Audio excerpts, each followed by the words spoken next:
晨東京，走過鬧市窄巷，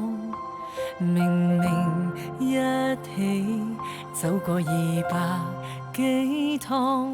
跟你尚會迷失，我是否都太善忘？當日我們氹氹轉，笑話亦綻放。從前經到星際下方天燈，沿途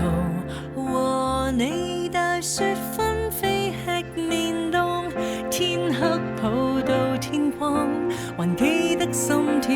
與柔軟掌心，亂世教我們確信掛初心。從前為你一人認定，長途伴侶一再見證，兌換成每一次反省，錯看的一再看清。當今天各自為政，心底不信任旁觀者清，二人走散是否可靠感應？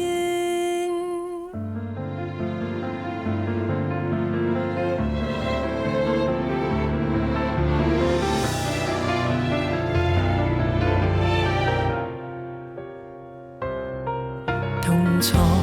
安枕，不說話也兇狠，明明情緒學會先消化怒憤，心口卻有根針，疼痛得阻隔我們這空間，就似兩個人各有各悲困。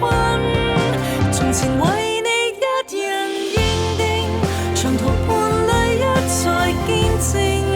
兌換成每一次反省，錯過的可以覺醒。當釋出眼神回應，雙方都錯背難念的經，未忘初心，或可擁抱感應。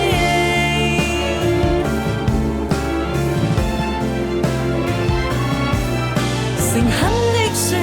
什麼都說，還要面對面說來確認，靈魂為過